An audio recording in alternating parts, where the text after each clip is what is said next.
You are 100% right.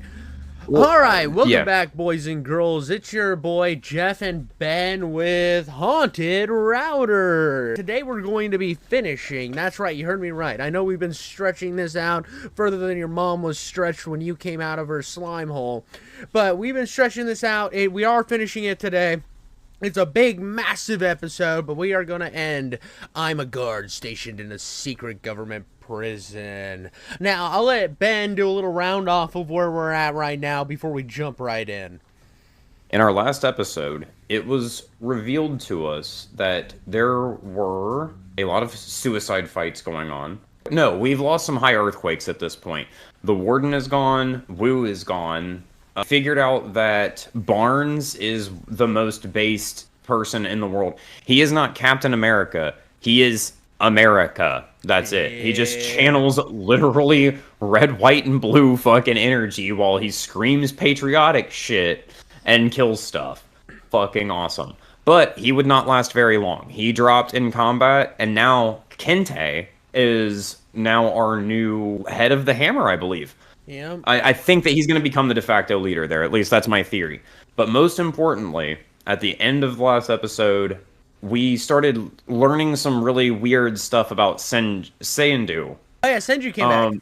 And Sandhu's alive. Where we really ended was with the narrator and Sandhu both leaving the nest of video cameras and audio equipment tucked away safely with Adrian, our boy. And they are now traversing the halls of the chasm on a quest, I believe, to find the kid. Yes, that's what I remember. And I think there's Sandhu is getting information from the kid. The kid has been like feeding him stuff. They're friends. The kid's just a sweet boy that has been stuck in the goblin zone. So I'm excited to see where these guys are going. I'm gonna kick us out right now. Sandhu, what the hell is going on? My shouts were in vain as he pressed ahead, traversing through the blood, guts, and gore left in the wake of the voids without a second glance. I chased him for what must have been 15 minutes before he halted to an abrupt stop. Who are you? I gasped in between breaths, but then I saw who we were standing in front of. The kid. He was still sitting tight in his cell. His eyes remained glued to the floor. Sandhu just stood there for a moment and stared at him. Oh, Jay. He finally muttered. It's the kid. It is the kid. Oh, he finally muttered. The kid, whose name was apparently Ajay, shook his head. I could see tears falling from his face as he did so. No. He choked out. I can't. Sandhu smiled, tears beginning to well up in his own eyes. I know what I said to you. Wouldn't have to, but... He began. I'm sorry. I promised that I'd get you out. Before I had no idea. But there is a chance. We can't avoid it now. Ajay looked up, utter fear pervading his expression. I can't face him. Sandhu slowly approached him. It's okay. I'm losing it already, man. This is unprofessional of me. He said. It's okay. Take it out. Come on. They're real bad. Both of them are real bad Indian impressions. Just different pitching. Just he's 17 and his balls still haven't dropped in. Like I wasn't prepared for us to dive in with this level of emotion. Is what it is, man. And I gotta. All right. Ajay seemed to recoil at the seemingly innocuous statement. It's okay. Sandhu repeated, kneeling in front of him. Your gift is your own. Your right to use. Ajay continued shaking his head. You remember what happened? That was not your fault. But it was. Where's this French accent coming from all of a sudden, by the way? I hit the upper octave, bro. I hit the upper octave and anything can happen, baby. That's true. You're in the zone. It's got a mind of its own. I'm doing my best here. I gotta do two different Indian accents. Killing, man. And my first Indian accent is already dog water. No, dude, it's beautiful. His voice was beginning to quiver. Sandhu grabbed Ajay by the face, looking him dead in the eyes. If I let it out, everybody is going to die. Sandhu shook his head. No, you've been practicing, and I've been watching. Now it's getting African. Better and better every day. Now it is time to be strong. Your father would have wanted that, no? He would have wanted you to face it head on. Ajay remained hesitant. I am sorry, but we are out of options here. Sandhu's tone had gone more serious. The man who killed your father wants you to kill you as well. I cannot stop him. Nobody can. It is up to you. What are you going to do? Despite still looking at the floor, Ajay suddenly clenched a fist. I'm not sure if it was my imagination or what, but I could have sworn that there was a spike in the air pressure around us. Some kind of intense, overwhelming aura emanating from the kid's general vicinity. He's got aura. Dude, he had that anime, like, that anime one move and the whole room just... He's starting to turn it on. That's what it is. Yeah, dude, his heartbeat is just raising. He's just breathing harder, and the air pressure is okay. Some kind of intense, overwhelming aura emanating from the kid's general vicinity. Or maybe I'd simply seen too much that day. Soon enough, Ajay was standing. Sandhu looked both proud and utterly terrified. He took a deep breath before turning to me. It's a long story. I'll tell you about it later. But what's about to happen? It's going to be dangerous. You don't have to come with us. Just hang back. Then, after all of it is over, we can leave together.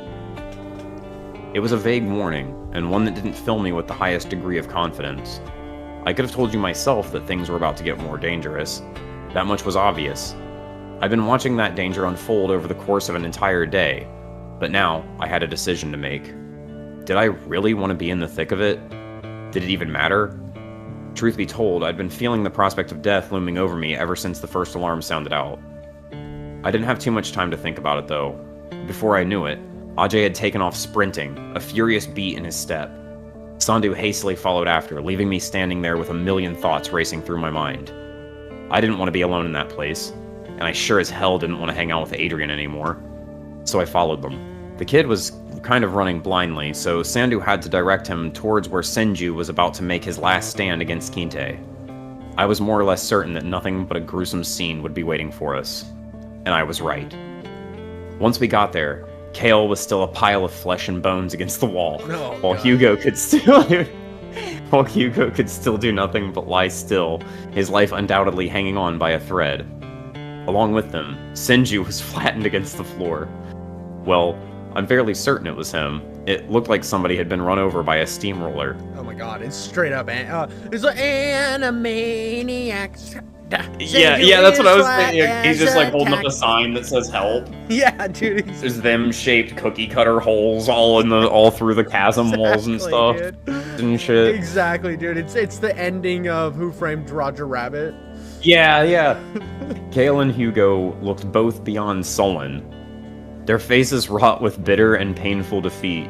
You guys come to finish the job? I just see his face just lying on a pile. He's just in a You're gonna finish It's the like job floating for me? around. It's swimming around. It's just floating around a land. And he's just got like a hand with like the cigarette, like going after it. Kale asked us before letting out a short chuckle. Well, nothing's stopping you. No. I stammered out. Are you guys alright? Stupid question. Top condition, pal. Never been better. Kale responded. Where'd he go? Sandhu spoke up. The big psycho dick? He took off. He stretched his neck out, gesturing towards the walkway. It comes out of the puddle. Gesturing towards the walkway on the other side of us. Guy didn't even look human when he turned Buddy over there into a pancake. Muttering shit about finishing their job and executing justice. What a fucking clown. The vampire cop, who was a vigilante, has a job. He's not about finishing the job and executing justice anymore. No, it's the way he says it. It's the way he says it. I mean, could you imagine? Oh, he says it cringe. Cool ass vampire cop just like a puddle, and he's like, it's time to finish the job. Yeah, he's like, okay, I get you. Yeah, dude, and then he's like, who the fuck is this loser? He's like, oh god, he keeps saying it over and over again. Sandhu muttered, before turning to head off. Ajay was also starting to look a bit antsy. Something had certainly changed in his demeanor. Something dark. Wait, hang the fuck Kale, on. yeah. Are you going after him? Aren't you guys like guards or something? How's that gonna work out? And that kid, isn't he? What the hell is going on? Kale called after us. Well, it's a bit complicated, He responded. but I think it'll work out. I wasn't so confident in reality. I like that you even said it with all the confidence like that. Kale scoffed / chuckled. Right, of course. Well, it's not like I want you guys to lose. He smirked. Go and kick his ass. I smirked back and nodded. Don't pretend like you're part of their thing now, narrator. He's like, you got it, Kale and Hugo. I was rooting for you guys the whole time. And they're like, #1 fan. number one. But before you leave, do me one favor. Is the priest still alive? He hasn't said anything in a while, but I think I saw him twitching a bit. I looked over at Hugo. Despite his dead expression, he was still blinking every now and then. Yeah. He responded. Kale rested his head on the wall and nodded. Good to know. That was all that he said. After a short exchange, we were off running to face the insurmountable wall known as Kinte. While we were looking for him, he was sure as hell looking for us as well. Probably not. As we moved, I tried to gauge because of the kid. I think he wants to kill the kid. I think Oh, he the sees kid. him as a job unfinished. Because what I read that as is like ever since Sandhu and the narrator left the thing, that Kinte would just be like, "There's guards around here for me to kill." Like, nah, I'm like, he's not looking for you, narrator. I think Sanju and Luz were both unfinished business to him, and he's slowly cleaning up his loose ends because you got to remember these guys are voids as well. So in his mind, this is unfinished justice. I have him as the same messed up mentality as Peacemaker. As we moved, I tried to gauge what Sandhu was thinking. It wasn't terribly clear from his expression, but I could tell that his conviction in that moment was less than strong. Given what I knew, I could have viewed the situation from a lot of possible angles, many of which would have led to Sandhu acting as a less than moral party. But there was lost context here. I knew the guy, and unless he'd been acting all these years, there was only one conclusion I could have reached myself. For the sake of the kid, there was something we had to do. Hell, I never believed for a second that he was malicious in nature. My thoughts were running too fast. Before I knew it, we were standing right in front of Kinte. His suit had been damaged pretty badly, and he had dried blood caked all over him, although I doubt that most of it was his own. Baller. But besides one of his forearms, he wasn't injured in the slightest, meaning that taking him out was going to be a tall order. But then again, I had no idea what the kid was capable of either. Kinte sneered as he walked toward us, his bloodlust seemingly transferring into the physical atmosphere around us, putting a dark, sinking feeling in my gut. But all of his attention was on the kid. I found you! He snarled. Sandhu looked at Ajay and nodded. Ajay, it is time. No response. In fact, the kid was frozen on the spot, his eyes enlarged in sheer terror. I was afraid something like that was going to happen. Oh, shit. Sandhu muttered before shaking Ajay's shoulders. Come on, he's coming toward us. Ajay, Ajay!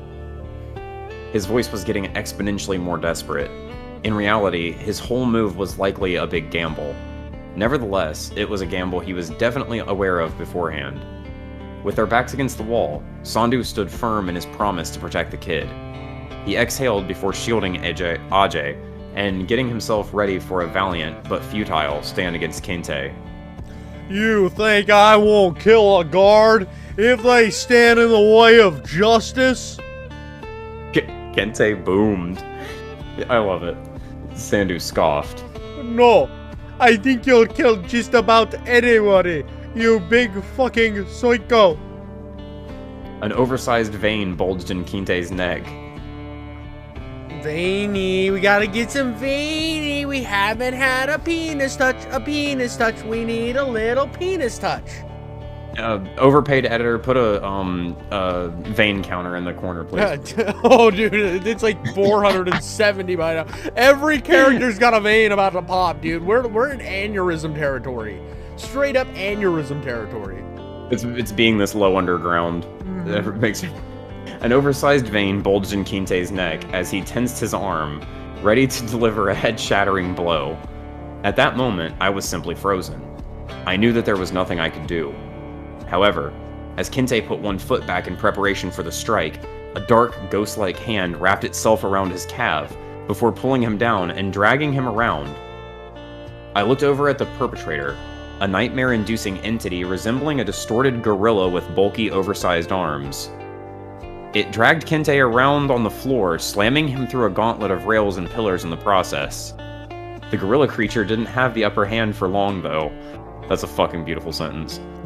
Kinte let out an unworldly shriek before chopping one of the creature's arms off and ramming his fist through its head. As the entity fell limp, some kind of portal opened up underneath it, pulling it through. We got Ken, from the shadows of an adjacent corridor. Ken, the fugitive, stepped out. You ain't gonna make this easy for me, are you, buddy? He said, grinning. I always knew you were evil. Kinte growled. I just have to eliminate everybody here. He was slowly but surely devolving into an overpowered, primal, rage-driven beast. Ken, why are you... Sandhu spoke up, sounding reasonably confused. Ken just shrugged. Hey man, a promise is a promise, remember? Or lost context. Look out! Sandhu's warning had arrived at an opportune time. Kinte had stepped forward, launching one of his colossal fists straight at Ken's head. Luckily for him, he managed to summon a creature to take the blow for him just in time. He dove out of the way of a follow-up strike seconds later. Ugh! Ken muttered. They're gonna be damn annoying. He looked up at Ajay. Come on, kid. I know what you can do. Hey, you cunt. He muttered, cowering down and visibly trembling with fear. I'm gonna kill him. We're gonna die if you fucking don't. I found myself shouting. Listen to Sandhu, huh? There's no options here. My outburst probably wasn't all too helpful. He's so self-aware. My outburst probably wasn't all too helpful, but it was my own instinctual fear speaking for me. During the split seconds where my attention wasn't trained on Kinte, he'd gotten within inches of me. Before I knew it, I was feeling his iron grip around my right forearm. Oh, he's dead. He's fucking dead by all. I could feel my bones being crushed in an instant before I was tossed hard into the wall. My vision faded for just a moment, before all of the pain hit me at once. If I was useless in the fight before, I was entirely out of commission now. Ever one-upping the bottom, isn't he? Uh-huh. I could hardly move as my body slid down the wall, flopping onto the floor. Spat out, a wave of blood arriving with the word. I could only watch now. His favorite thing to do! Yeah. The cuck can only watch! I knew when they put him in the actual thick of it, he would end up back in the cuck chair eventually. This time by force. He got hit with that Daddy Dom power. He got thrown into the cuck chair. Luckily, he brought it with him. With the kid still being scared shitless, there was really only one person capable of fighting. Ken opened up about 10 portals in a circle around him. Ugh. He winced, his forearm veins pulsating like hell while a stream of blood began flowing down from his hairline and his nose. God, I hate doing this. All at once, a petrifying roster of esoteric, incomprehensible entities emerged from each one. From what I saw, there was a dark blue human-sized eagle that seemed to be composed of ice, some kind of colossal demonic samurai with a flaming sword, a six-legged creature with large jagged blades jutting out of each corner of its body, a zombified gunslinger seemingly left over from the Old West. This is cut content. This is all cool. This is so cool. These are all so cool. They're all voids of their own. This dude's just like, I summon void. Hey man, I'm gonna summon that eagle thing. Well, what do you call it? I call it Icy McEagle. Why do you care? What are you? What are you, some eagle, sort of literist? Zombie gunslinger. carrying giant revolvers made out of writhing gray flesh, and a ghoulish humanoid with 4 horns, 5 eyes, 6 arms, and a giant glowing green eyeball on top of its torso, amongst many others, and a partridge in a pear tree. Hell yeah. Alright, so actually, let's unpack this real quick. You almost underscaled Ken. Every time, I'm gonna remind you again You're right, how you dude. almost put, we moved Ken up. I was gonna put him in S tier right away because he's the tobacco chewing redneck, and he's one of my own.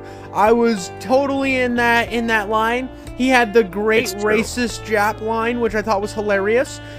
Typically way above character for this guy. Love it. But he's got a heart of gold. With this guy's killing it, and you're like, but he's kinda gay and cringe. You're wrong. You're wrong. He can summon cool voids. You were so wrong, and I'm gonna shove it in your face. I was wrong. I think that before.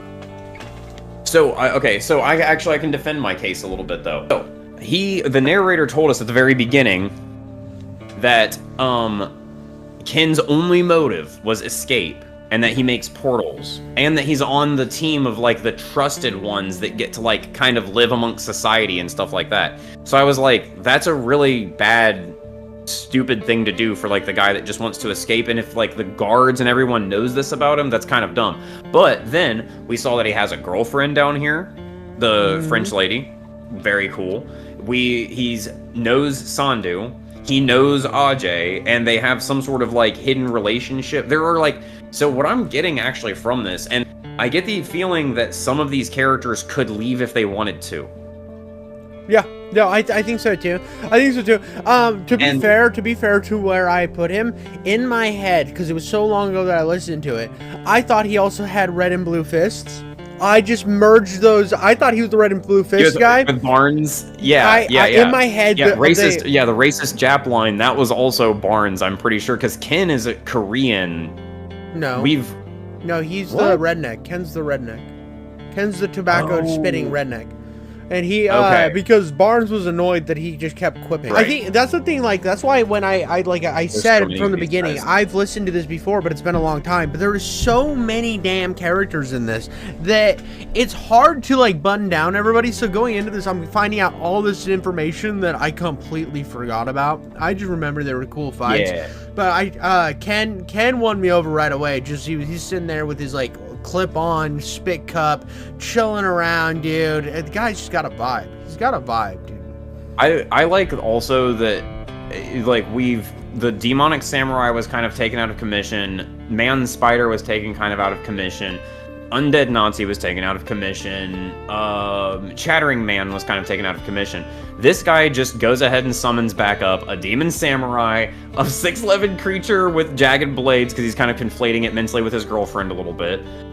Zombie gunslinger this time, because we don't need to rehash. Yeah, it's just Spawn, gunslinger which is Spawn. fucking baller. And then just to top it off, just a demon and a human-sized eagle. I wonder if these are imaginary friends.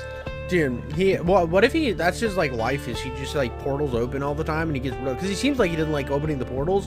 Maybe it's because they won't just leave him alone. The gunslinger's like, hey, can I get a dip of that Levi Garrett? And he's like, leave me alone, man. We all want something. Like the demon spider is like, hey man, do you have like $10? And like the other one's like, are we gonna order like food or something? And yeah, he's like, dude, I fucking hate these guys. Ken sighed upon seeing the unsightly creatures he'd summoned. Why couldn't I just been a telekinetic or something? He'd assembled a horde that would have made even the strongest man's knees tremble. But Kente was hardly human anymore. He didn't hesitate for a second. He darted forward in a flash, pulverizing every one of the creatures that stepped up to face him, taking only a few small cuts and insignificant strikes in the process. That was until he got the horned guy with the eye in his torso. That one managed to catch Kente's punch with one of his many hands. Evil creature! He snarled before throwing a cross with his other hand. It was caught again. While Kente had run out of hands, the creature still had 4. It landed. Look at that. Math. He got beat by math. Dude, you know that his math teacher read this. He's like, I'm so proud of you. You remembered how to count. Oh, the arithmetic. I feel like the narration there was like Kente intellect level narration. There, it just could have been done entirely in his voice. Like he could just be restating it back. He's like, "Oh no, now I've run out of hands, and you still." How did you end up with 4 extras? Let's count them together. 1, 2, 3, and 4. Looks like I'm up Shit's Creek. Landed a quad combo, damn, of devastating punches to Kente's face and upper chest, causing his head to snap back, blood spurting from his eyes and nose. Nice. However, his head came back as quickly as it went. That sounds really painful. Drilling into the eye creature's temple and destroying 2 of its eyes. They were both pissed now. They synchronized primal roars before blasting each other with a series of catastrophic strikes. Neither of them bothered with any defense, or even any kind of strategy for that matter. Like, they were simply out to deal as much damage as possible, hitting each other with everything they had.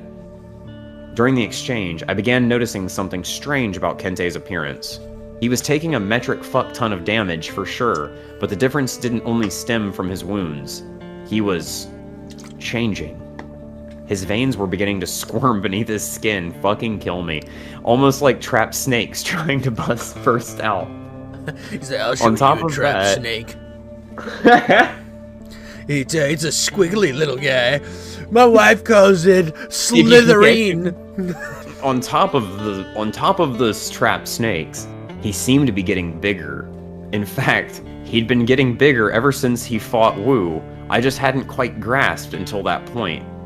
He towered over Sandhu, whom he was only supposed to have 2 inches on. Now he was even dwarfing the eye creature, who'd have been a comparable size to him mere minutes ago. What the fuck is this guy? I wondered out loud. Sandhu had undoubtedly noticed it as well. I could see his eyes widening in terror at the sight.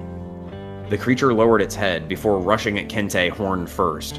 It rammed all 4 of them into his abdomen, managing to dig each of them about an inch deep into his flesh. Kente's roars had also changed. They'd lost any sense of humanity. He was truly in the process of transitioning into a legitimate, bona fide monster. He'd begun drifting away from conventional martial arts.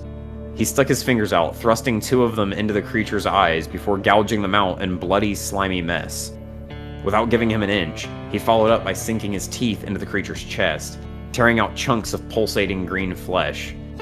He finished the deadly combination by drilling his knee into the creature's torso eye, taking it out while dissolving his own flesh and bones in the process. As he began to collapse, he grabbed the creature by the neck and took it down with him, pulling it into a brutal one-legged guillotine choke. He'd exerted so much pressure that his head popped off completely after a few seconds. Ken was starting to look very worried. No shit. With yeah, right. All of his goon bags, swelling and growing. Yeah, he just summoned all of his goon bags that he hates, and he's like, oh well, I gave him my best. Hey man, what you expect a brother to do?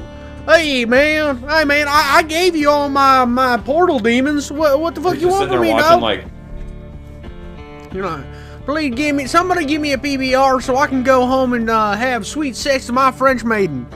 With blood still dripping from his nose, he'd summoned another portal, in which a humanoid squid creature emerged. It's Zoidberg. Yeah. No use. It was taken out one swipe from Kente. It was Zoidberg. That's literal canon now. Who blitzed in from a one-legged crawl. Yeah, he just came out. Who blitzed it from a one-legged crawl-run hybrid. Oh, fuck. Was all that Ken managed to get out before being picked up and slammed savagely onto the floor. That's funny as hell. Poor Ken. That would have been the end for him as well, had he not summoned another portal underneath his back at the last moment, allowing himself to land on the soft body of some kind of slime creature as opposed to the hard metal. He rolled away, hardly managing to dodge a follow-up stomp that not only decimated the creature but the floor itself. Now wheezing and bloody all over, Ken looked up at Sandhu, his face twisted in fearful desperation. No, not at Sandhu. He was looking at the kid. Come on! He muttered. I know you can do it! The kid's expression didn't waver, no spark returning to his frightened eyes. It's hopeless.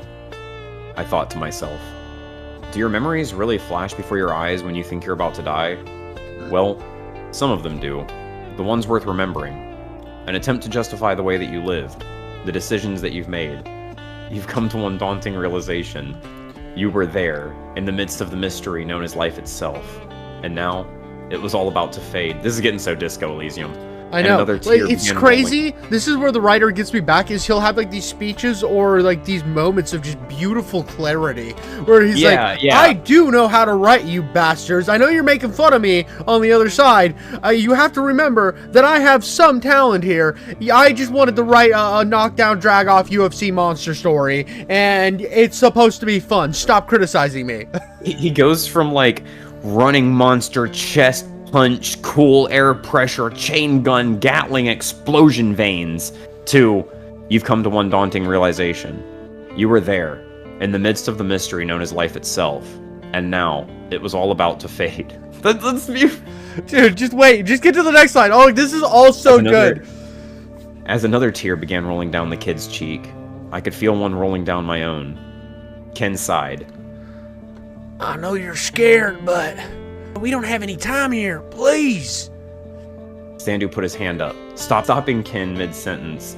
He had a stone-like expression on his face. It is happening. Ken looked confused. What? I wasn't sure of the answer myself, but I got the gist of it.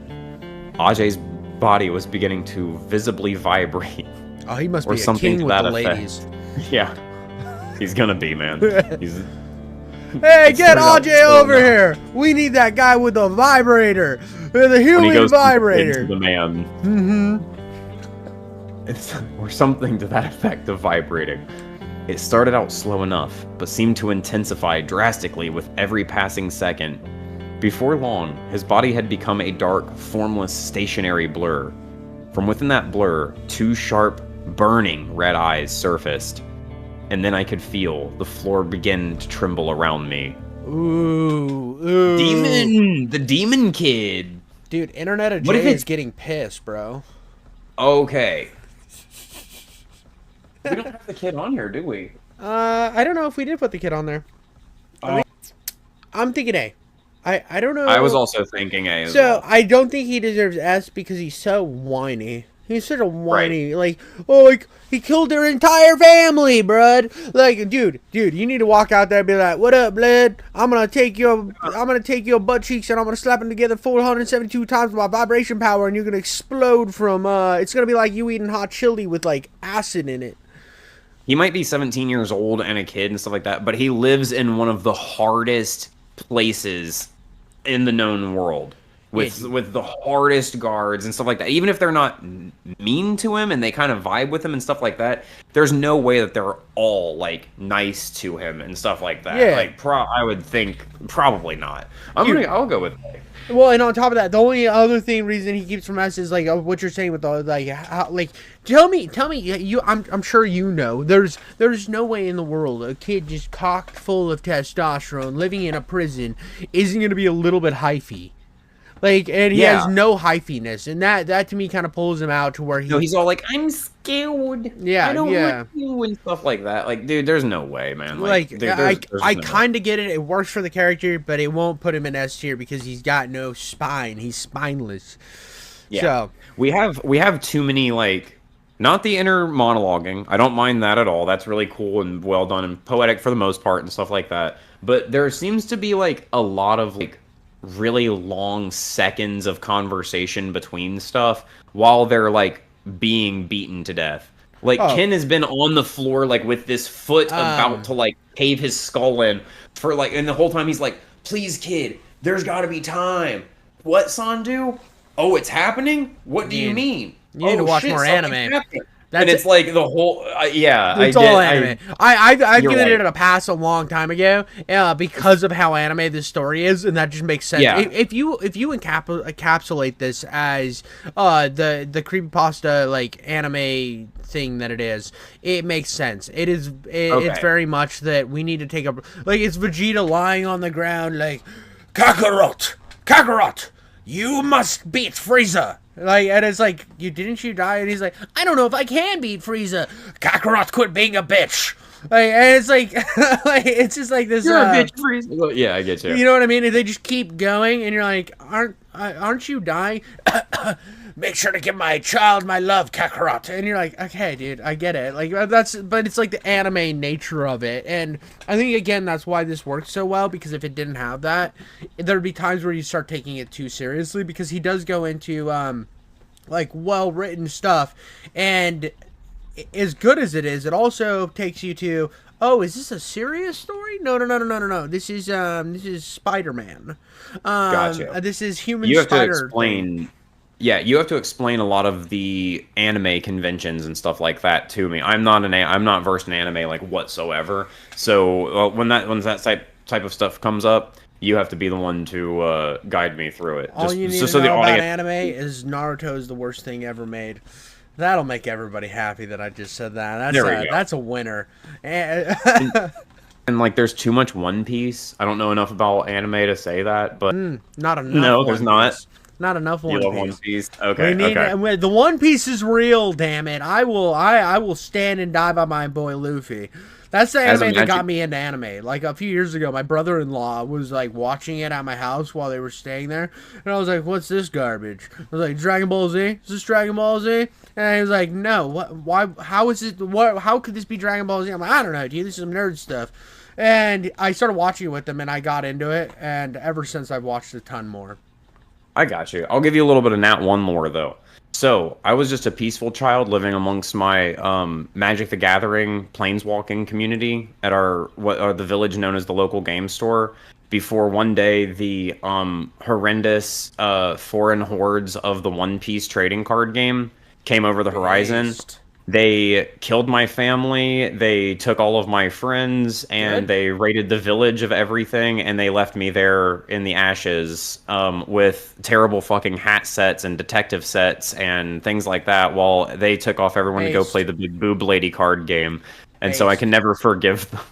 Yeah, so you wanted to play the game with less boobs? That makes you gay. Big gay guy. That's true. It's true. I like my dragons and my wizards more. I'm going to be real. Games. Yeah, this is going to offend you a lot, but it's 100% factual. All Magic is Yu-Gi-Oh! With extra steps, so... It's slow. It's Yu-Gi slow. Yeah, and they're trying to catch up, bro. I promise you, they're trying to catch up. But yes, no, you'll have to tell me all the anime stuff though that comes up, and you'll have to figure out a way of getting me turned on to it so that I understand more. Yeah, I'll recommend you some shows. A bunch of chuds in our chat.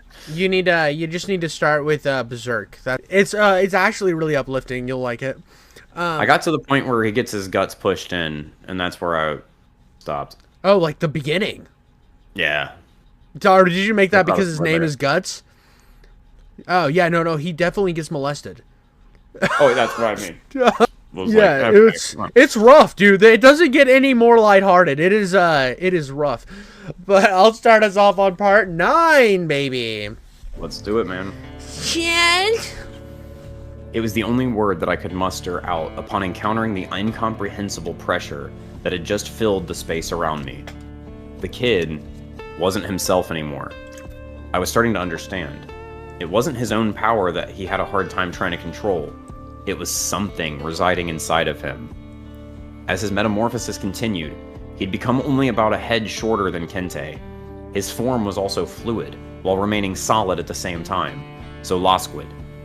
Like a floating gaseous form that vaguely resembled a human. Okay, so he's like a plasma. Let's go, dude. Call up Mr. Medicare because we have some inflation, baby.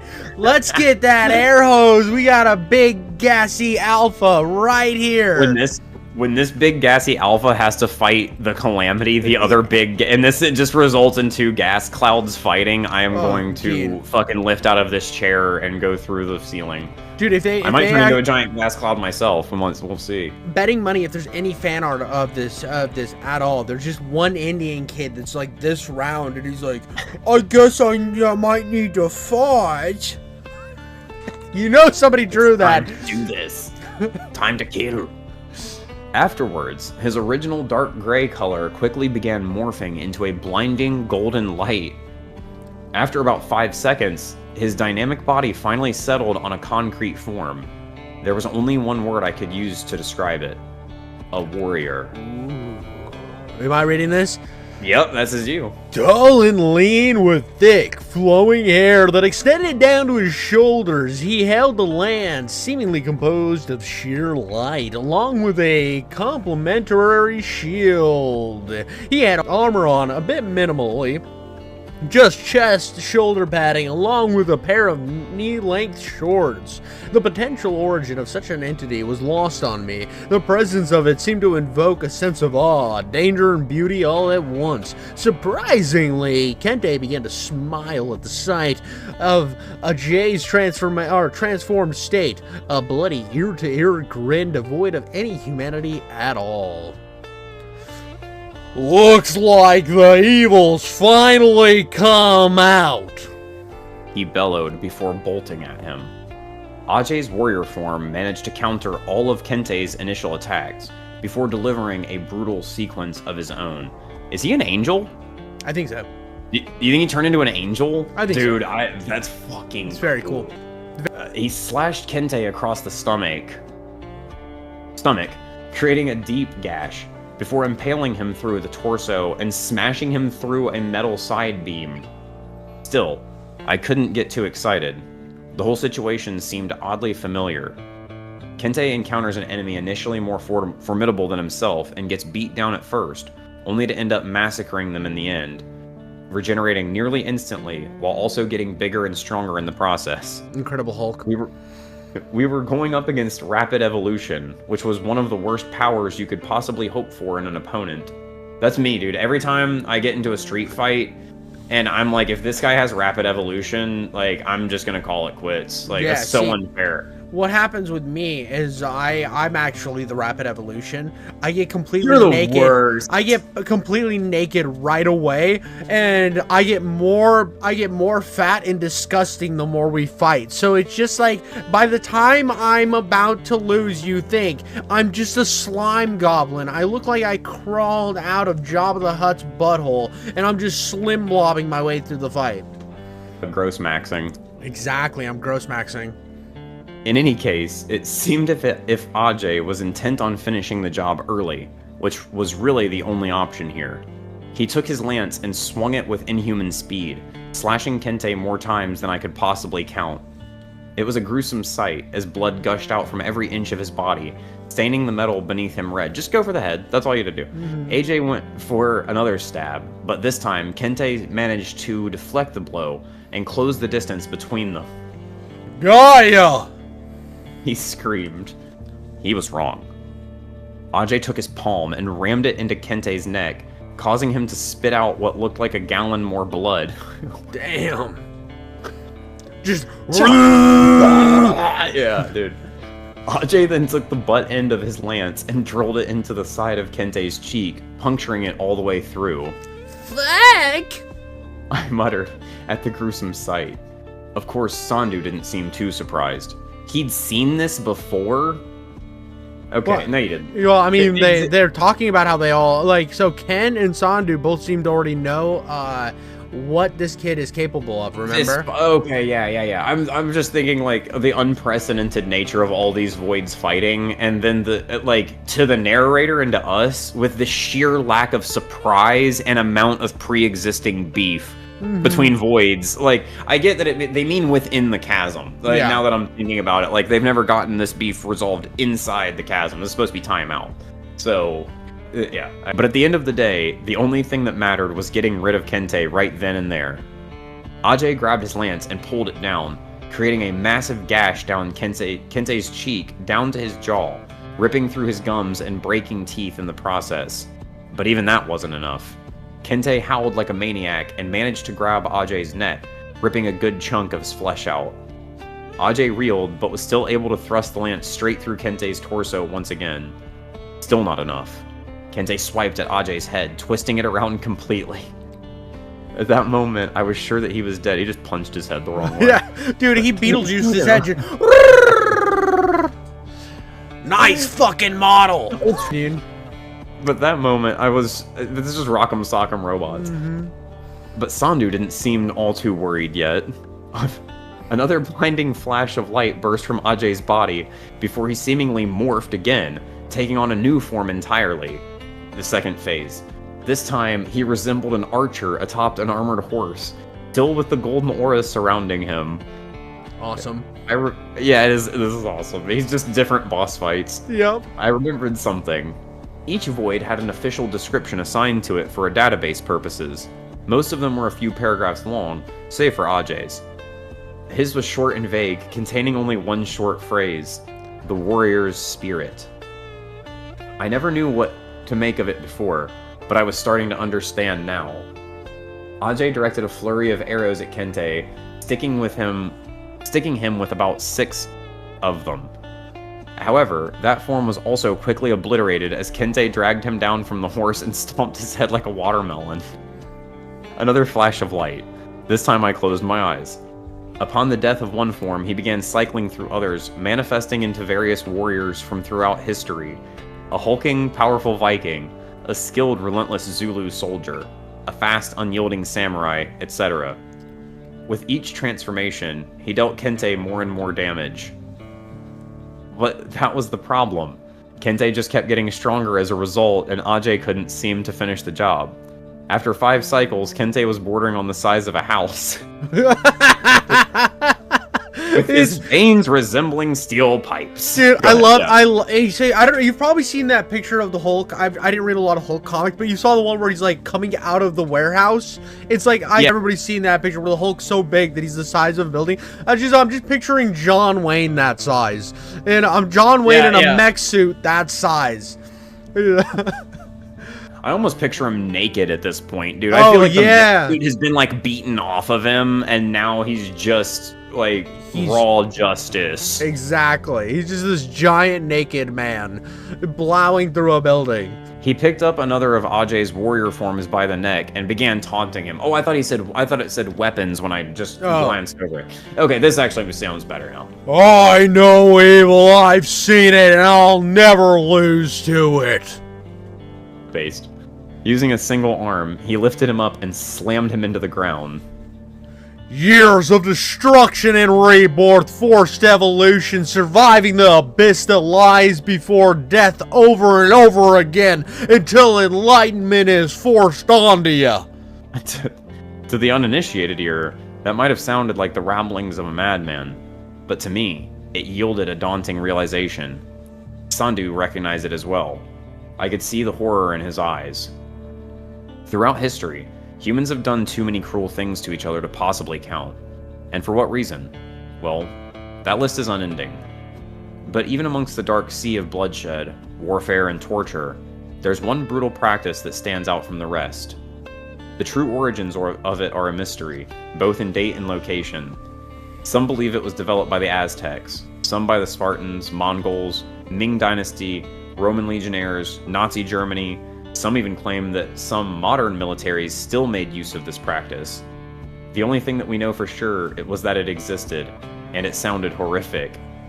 I'm sure it goes by a lot of names, but the one given to it by the government is the evolution ritual. In my opinion, that name doesn't seem to do it sheer brutality justice. Exactly, it is 100% the Lovecraft intro. Yep.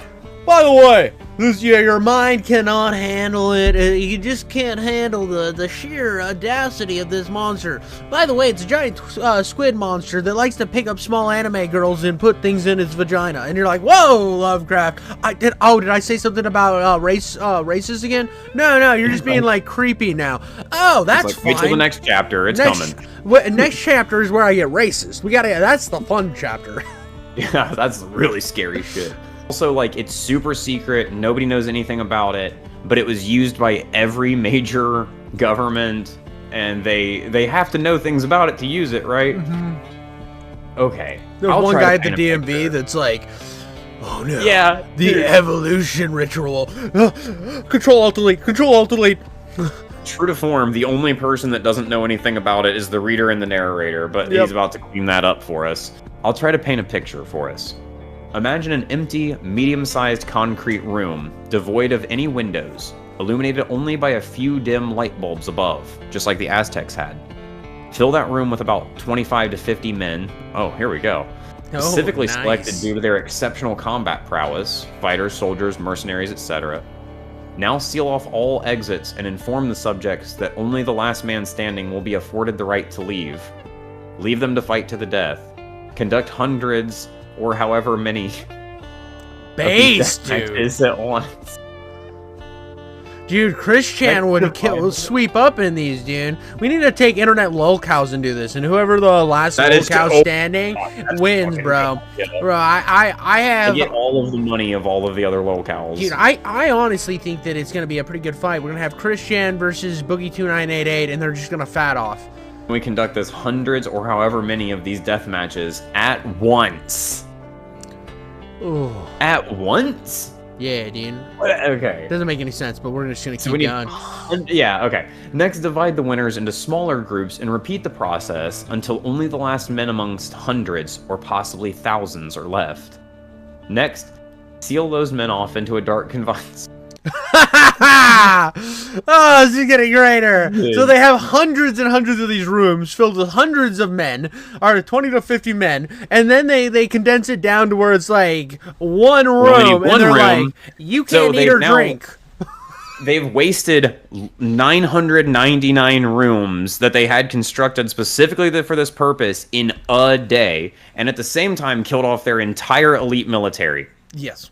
Absolutely. Next, seal these men off in a dark confined space for 50 days, like as you do. No food, water, or any kind of stimulus. There's stimulus. No, there's not going to be no kind of... There's going to be some stimulus. There's a circle going on in there, and they're just angrily beating each other. It's going to take a lot of shapes. It's going to start as a circle, and it's going to collapse and reform many times until that's the evolution right there. That's the evolution. Who's the gayest in the room? They're the winner. The ones that manage to survive all of this are the successes.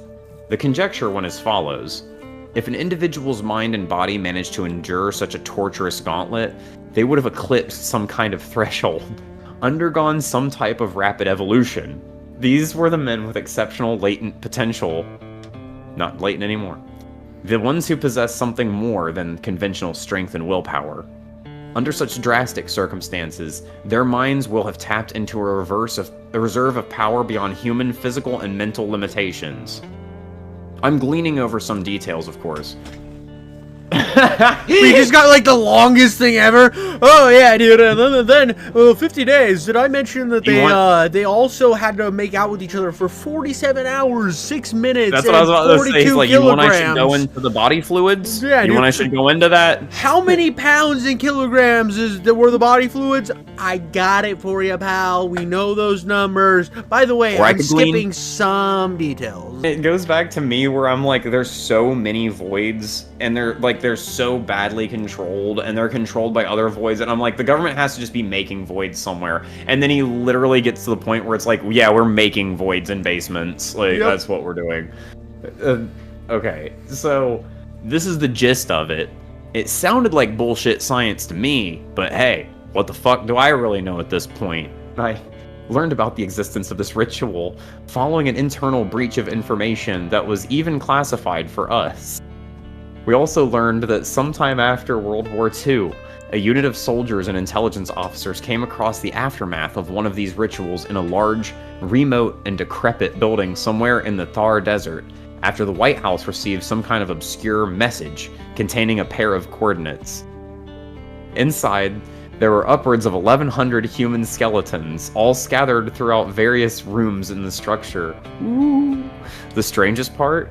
There was a set of small chambers at the center of the building, where 6 emaciated, horribly scarred men were shackled to the walls. Okay, however, while certainly dead, they hadn't even begun decomposing yet. Well, except for one, that is. One man was still alive. This mysterious figure was dubbed the Unkillable Man. Ah, very, very, very creative. You wouldn't have thought of that. No. To this... I don't have I don't have the mental fortitude to think of that. I would have called him oh, look at the Slim boy. Look at this little Slim boy. I like Slim boy more. Dude, I bet, is this the kid? To this day, we have no idea what kind of organization conducted the ritual. This is Kente. Oh, it's Kent. Oh my god. Okay, yeah. Dude, I'm so dumb.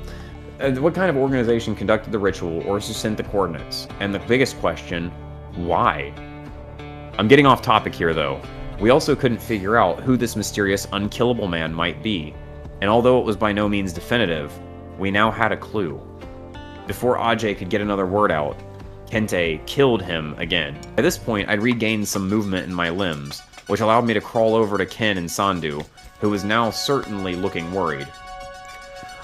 Sandhu, how many transformations can the kid go through? He just shook his head.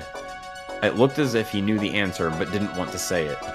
I looked over, watching as the kid, who'd now become some kind of centurion, tried desperately to put Kente down. Now, I'm not sure if the kid was getting weaker or if it was Kente who was getting way too strong, but the problem was obvious here. At that point, the kid was only delaying the inevitable.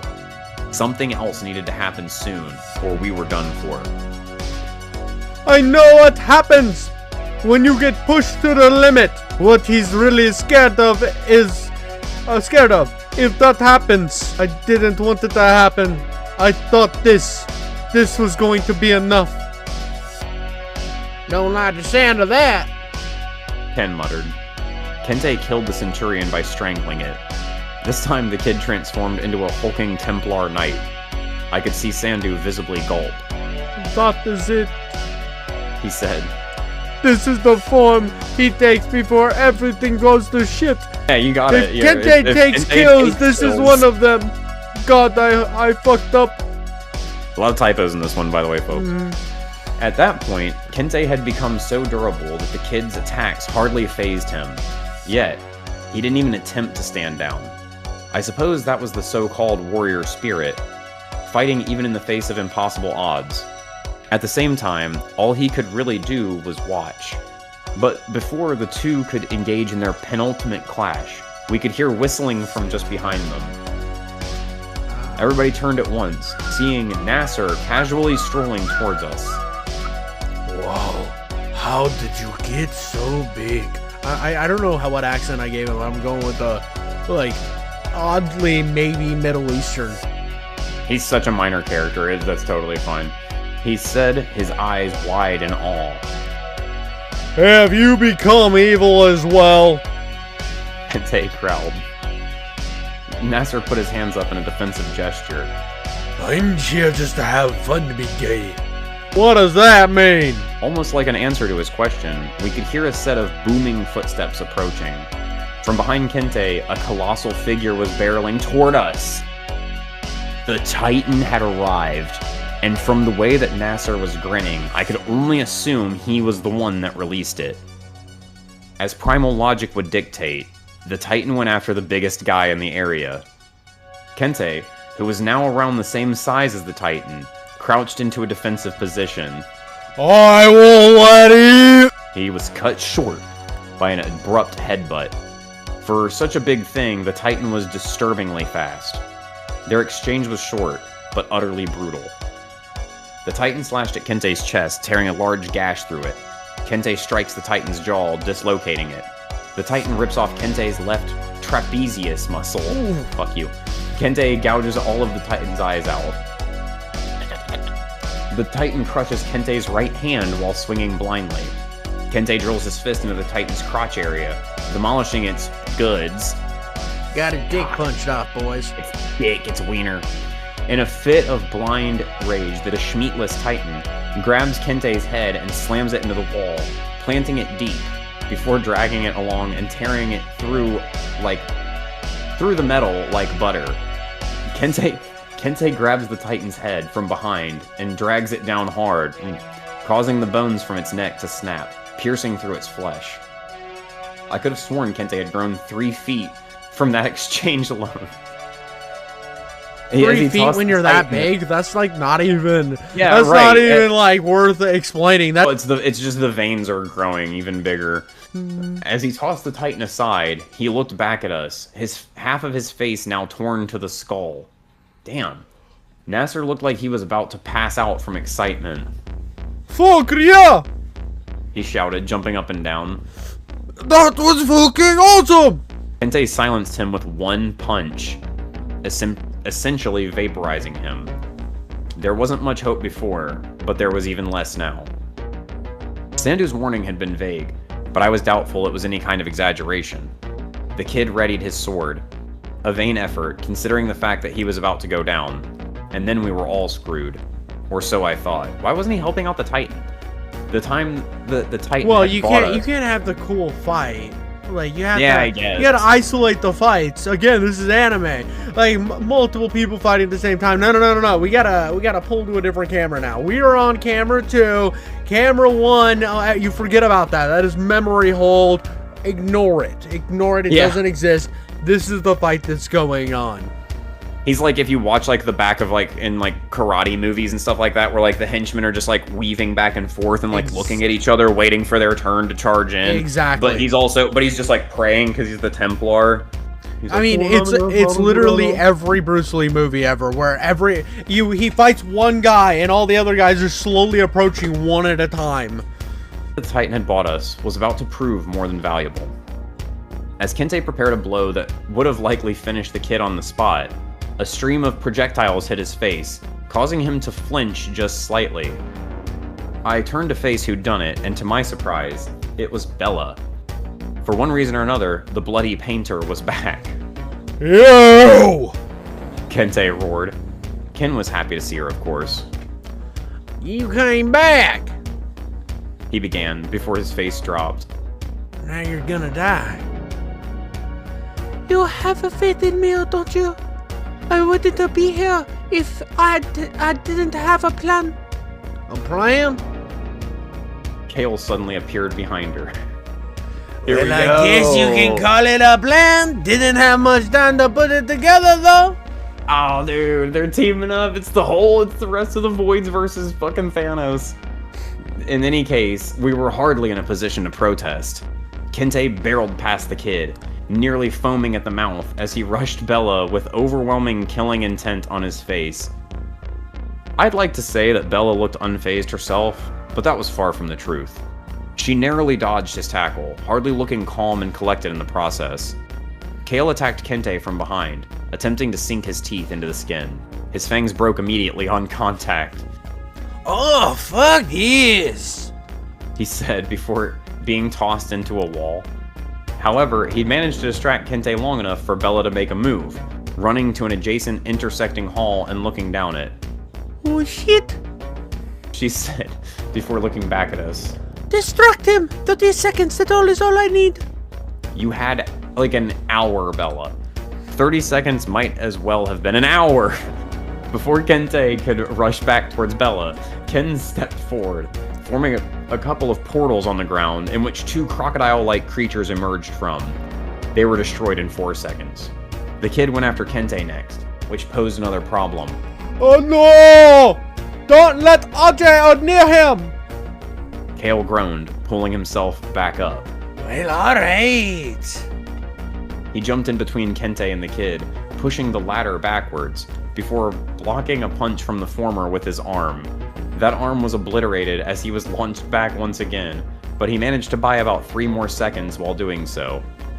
Ken opened up 3 more portals, blood now pouring like a fountain from his eyes, nose, and temple. Ew. Poor guy, dude. Poor guy looks like, you remember what the Void did to, or like that evil planet did to Gary Oldman in The Fifth Element? Bro's just pouring blood like Gary Oldman right now, and he's all he wants to do is chew tobacco and be and have sex with this nice, sexy French lady, and instead he's summoning all these portals he hates. I mean, he's a killer guy. God fucking damn it! He mumbled, shaking as he forced his ability to the limit, but then he smiled. I guess I trust you, though. 2 of his creatures attacked Kente, while the other one kept the kid occupied. That move managed to waste another 7 seconds. I looked back over at Bella. She was holding up 10 fingers. Why? 9. 8. But Kente was already on the move. He'd reach her in about 3. To tell you the truth, I can't say that I've done a lot of heroic things in my life. Sure, I stood up for a kid that was being bullied back in the 4th grade. Intimidated a guy out of breaking into a parked car once. broke up 2 bar fights before. He just has to list. Oh my god, dude. You're pathetic. so cool. You're Bro, so cool, brother. Killing each other in front of you. I remember back in 4th grade, they called him a Smelly Willy, and his name is Will, and I said, no, you call him Will Schmingdabing. That's his last name. You be nice to Willerson. But nothing that had actually put my life on the line. He literally said that he had faced tons of life and death situations before, that he was like some special forces guy or something. Yeah, but we remember we whatever. clarified what his special forces entailed. He literally sat at the main office, and he was like, "I'm sure glad I started this Waco thing. Let's watch to see what happens." That's who he's been. Yeah. And then right after that, he switches over to internal affairs and pins everybody to the wall. Yeah. Truth be told, I was never really willing to do so. Yeah, no shit. Oh, really? I'm sure it's a sentiment shared by most. And if it begs the question, if you knew that your inactivity would lead to the death regardless, would it really count as heroic in the end? But knowing that I didn't have much time to think, these thoughts were racing through my head as my feet were already moving. Hey, asshole! I screamed. As I got to within about a meter of him, Kente turned to face me. I nearly shit my pants on the spot. That's a good paragraph. I had no plan, no set strategy. I wasn't even planning on throwing a strike. That would have been pointless anyway. There was also no way that I was going to block/dodge any of his attacks. I suppose that right then and there, I was fully prepared to die. Maybe I hadn't even realized it myself. But then, the luckiest thing that had ever happened to me happened right then and there. I always prided myself on having good balance. Rarely skidded on ice. Never swayed on boats or trains. He has very good posture. He never sways on boats and trains. That's why he got this job. That's why he's down here in the chasm. Always pretty good at sports. In that moment, I slipped on a patch of blood. And by some miracle, he chose to slip. And by some miracle, I just can't get over this guy. It came at the exact moment Kente's fist was about to connect with my face.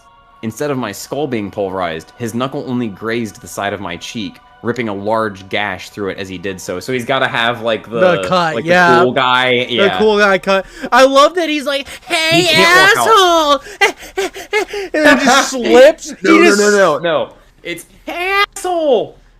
Yeah, Naruto runs and then just like eats it. Just eats it so hard. Shit on the ground. Yep. And it like slow motion shows him in air, feet in the air, and he gets cut. And it's like, dude, it's even more anime than that. What it is he like Naruto runs over, slips and flies backwards, and then it pauses, and he's like, "But my good posture.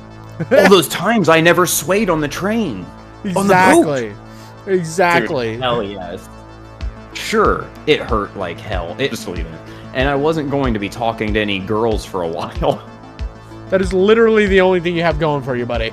The fact that you got a scar from being punched by like John Wayne Incredible Hulk is the only thing in your entire life that has been cool ever. Now you go to a bar and girls like, "Oh, how'd you get that on your face?" You're like, "Oh, He's military like, I can feel your stuff." height and weight. They want to know about the scar. He's like, "You weigh."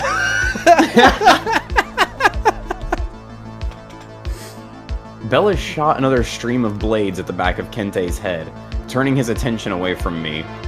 The next few moments went by rather slowly in my head. I watched as Kente darted forward in a flash, while Bella scrambled like hell out of the way. As she was doing so, a figure had stepped out of the adjacent hall behind her. I didn't need to wonder who it was. His moves spoke for themselves. It was the dancing guy, shuffling cheerfully along. Kente himself even hesitated for a moment, but it was too late for him. As they collided, the dancing guy's MP3 flew out of his hand. Dude, my god, indeed. Oh, dude, this got so much cooler. Oh, it went so lame to so cool so fast. They've hyped the dancing guy up so much. So much for this moment. We haven't seen him do anything. Oh, didn't somebody try to touch him and it blew their arm off? Yes. No, yeah, the bloody seen. twister. The bloody twister. Just he like reached out and was like, "Hey, dude," and then it just like evaporated him, and then he was able to reform. with his sand jizz tornado power. Yes. Like, oh, dude, this is gonna be sick. For a moment, time seemed to stop. The dancer froze in place for what must have been 10 seconds. I bet it was like 1. During that time, even Kente couldn't seem to bring himself to move. Dude, like everything in the chasm stopped. Like the water stopped in the sink for a second. Every single moment that the dancer shows up, everyone except for Hugo was like, I will fight him because he is unholy. Hey, Otto, this guy crazy. Don't touch the guy with the MP3 player. Mr. Apple does not play games. Every time the dancer comes on scene, everyone just stops politely. It lets him just do his thing. Freezes until he goes through.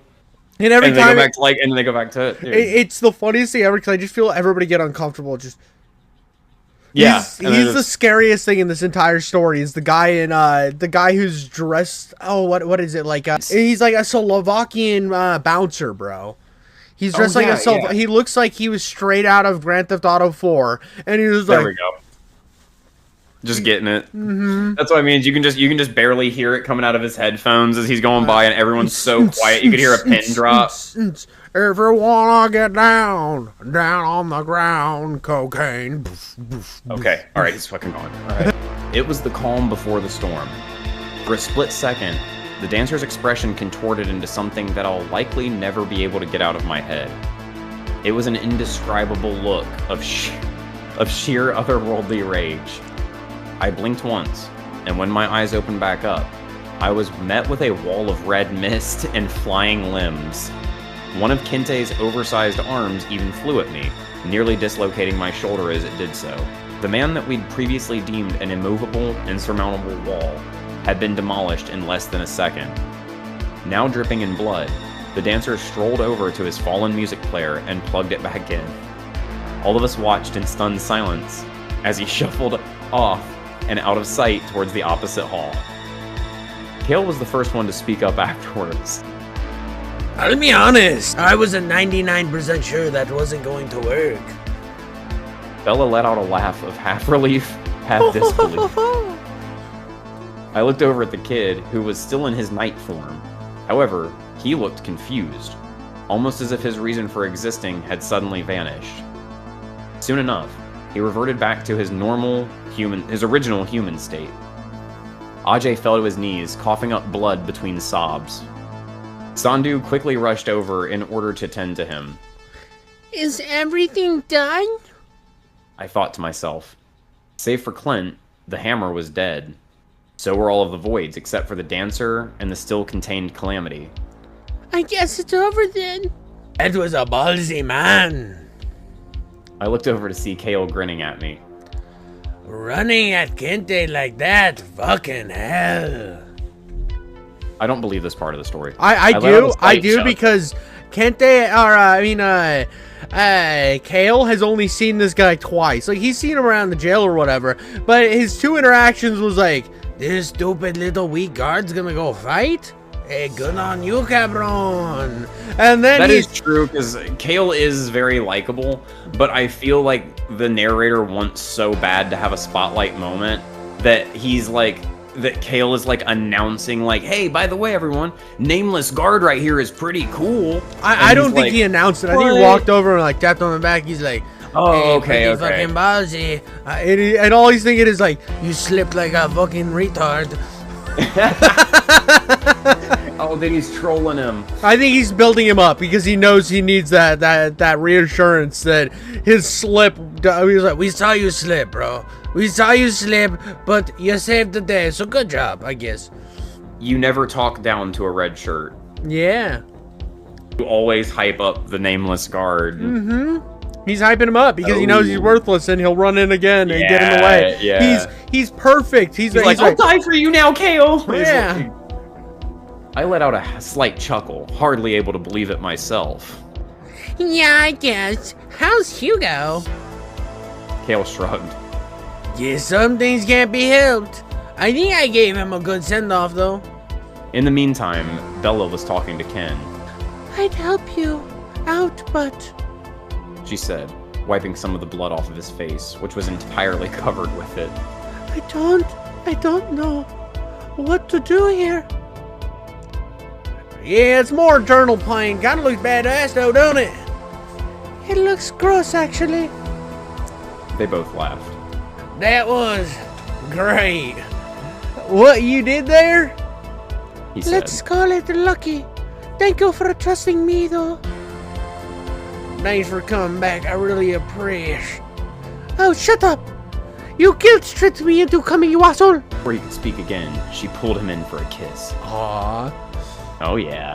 The I same like way it. Hugo I like did it. a second ago. Not wanting to make things awkward, I directed my attention back at Ajay. Oh yeah, right. He's sitting there staring so hard. He's just... He's like, I wish a girl would kiss me like that, but they always run away when I tell them their weight. And now, no, it's this cut that I have. It's this cut. She's over there wiping, like... Blood off of his face. Blood off of his face. And he's like, yeah, I can't talk to a girl. I got this nick right here. Not wanting to make things awkward, I directed my attention back at Ajay, who was beginning to settle down. He's alright? I asked Sandhu as I walked over. In place of response, he simply got up and hugged me. I owe you. A bit longer. We'd all be. His voice began trembling. It's alright, buddy. He let go of me and looked at everybody else. I owe all of you. About time I did something good for once. Ken responded. Bella sighed before smiling. Yeah, the same. That dickhead killed the first friend I've ever made in a long time. Kale added. He had it coming. A period of silence followed, as we all began coming to terms with the events that had transpired. Not the easiest task. Oh, mon ami, how touching, man. A familiar, but completely annoying voice reverberated from behind me. I knew I'd forgotten about something. I turned around, seeing Adrian standing right there, wearing his signature stupid, smug smirk. Hey, who the hell is this? Adrian ignored the question, looking over at the kid instead.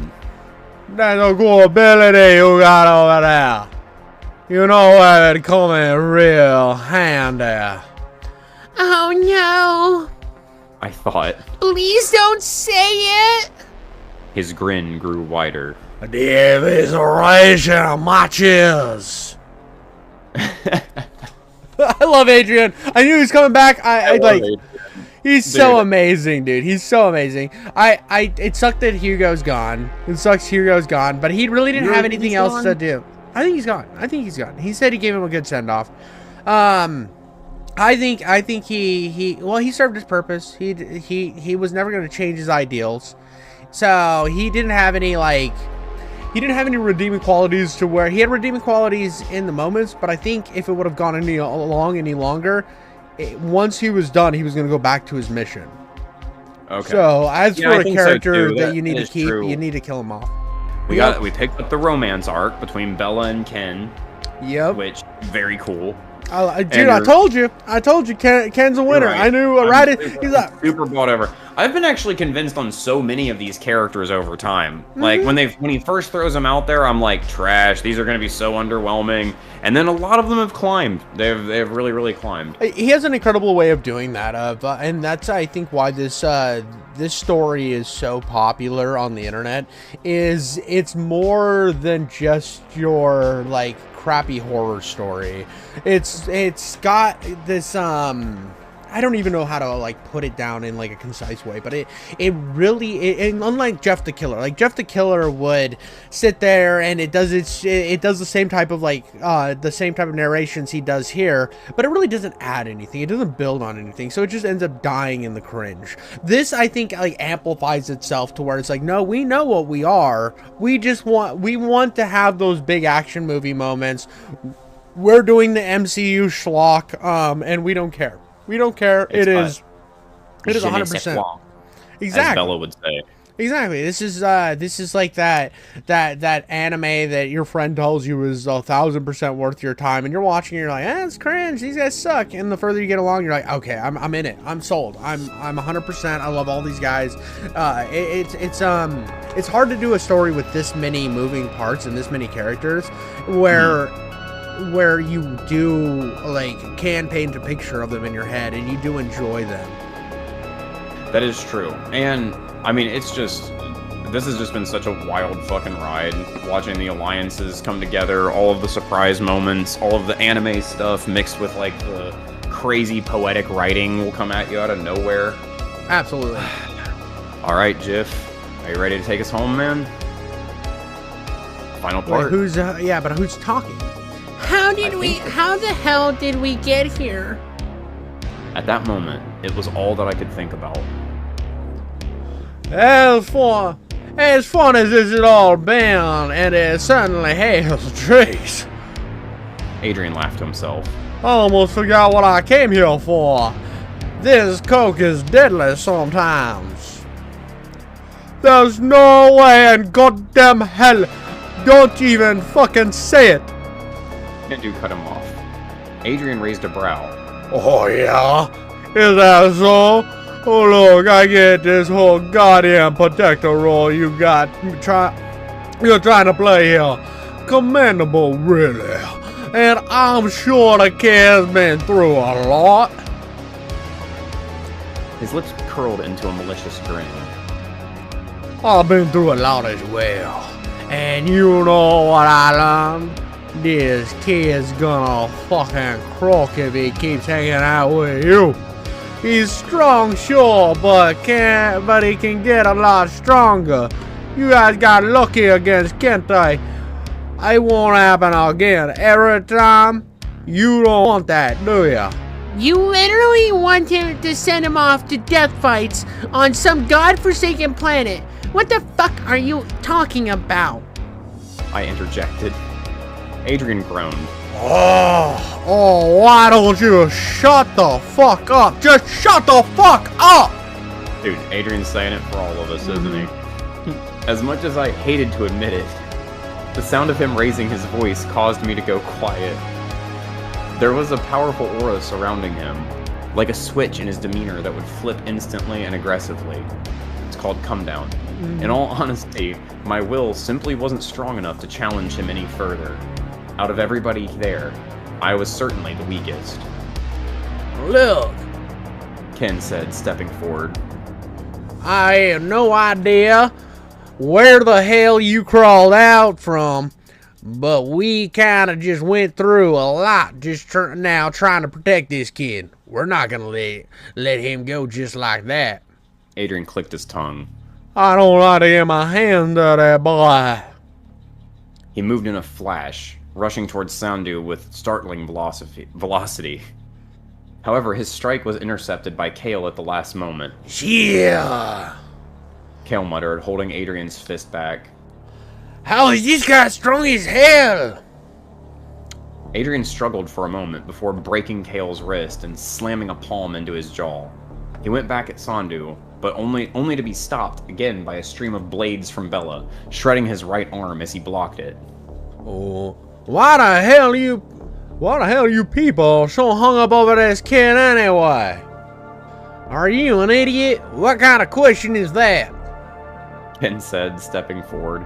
With his caked in dry blood, he looked as if he were about to pass out at any moment.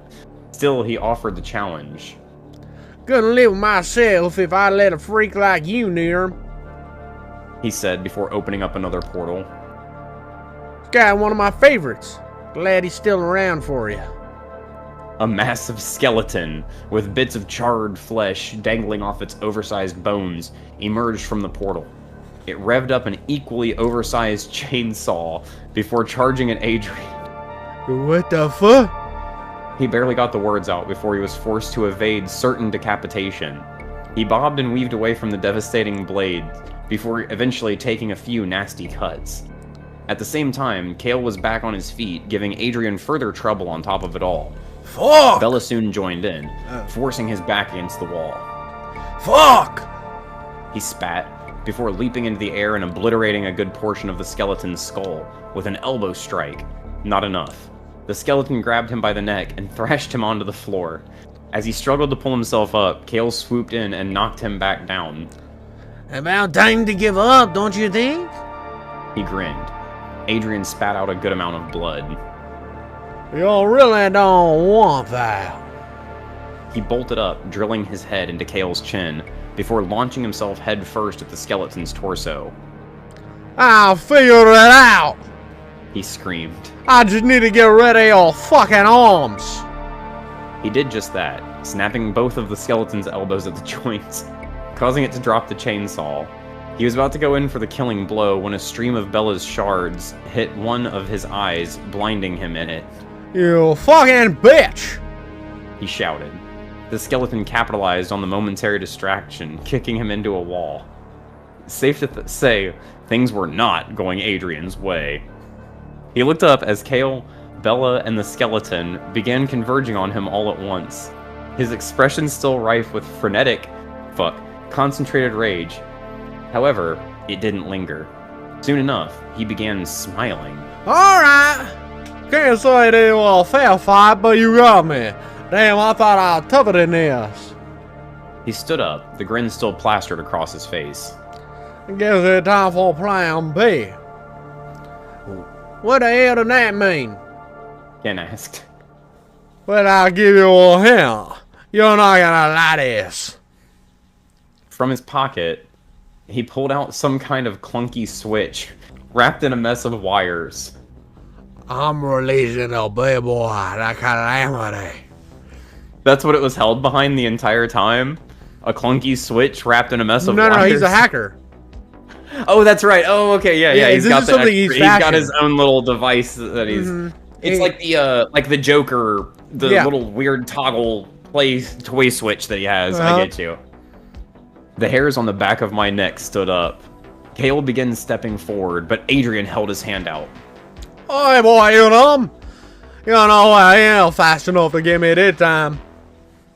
He suddenly looked over to Bella, who was visibly itching to spray him with some more blades. You two, don't even fucking try it. Don't you know how stupid of an idea this is? Ken said. Okay, proof. Lecture me some more. I mean, you guys brought this on yourselves. I had a simple request. He let out another insane laugh before abruptly going serious. Last chance, and I'll mean it. Nobody moved. In fact, nobody said anything at all. We were at a loss for what to do. How could have you figured out how to release it? Ken finally spoke up. You're bluffing. Yeah, well, you're pretty fucking annoying. He flipped the switch before dropping it on the ground. I'm a fucking genius. He said. I knew anything. Oh, it's Rick! It's Rick. That's who Adrian is. As Adrian continued to grin with malicious anticipation, the rest of us waited in tense silence for what felt like 5 minutes. But nothing happened. Ken broke the silence. You know, when people bluff, they usually don't go this far. Adrian's face contorted into a confused rage. Give me a fucking break. He spat out. All this work wasn't for nothing. He took a glance over his shoulder. Nah, this is bullshit. I ain't no idiot. Like a bat out of hell, I couldn't get that word out. He took off down the opposing corridor. He checking the panel. Ken said. That's right. I thought to myself, the panel was the only real way we could confirm whether or not he was really bluffing. Truth be told, none of us had any idea what the calamity could have been. We all just assumed it was going to be some colossal monstrosity of a creature that was going to be bent on immediate destruction following its release. But we didn't know. Perhaps the danger it posed was more esoteric, something non-direct. We should go see for ourselves. I spoke up. At this point, whatever happens is going to happen. It didn't take too much convincing. Ken created another portal, pulling the skeleton back through it. With a fog of demise looming in the air around us, the 6 of us began making our way. The fighting was finally I think he meant to put over there, and he just Over, forgot. yeah, the fighting was finally over, and the only thing left to do was to confirm our fate. When we got to the panel, we were met with an unfavorable sight. The light was yellow. Escape in progress. Not only that, but a trap door had opened up in the floor to the side, with a set of stairs leading down to it. Adrian was right there, leering down into it. Hey, what I tell ya? He said, I'm not an idiot. Well, what the hell you gonna do now? Go down there, and then what? Tame it or something? scrolled too far. Tame it. Now, whatever happens, not like it matters to anyone unless you want to give me the kid. Sandhu didn't budge. Adrian scoffed. I'll be honest, I was planning on releasing the thing regardless.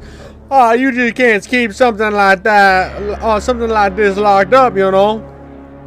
His remaining eye was wide with excitement as he said it. He looked back at the trap door. What's the great on, huh?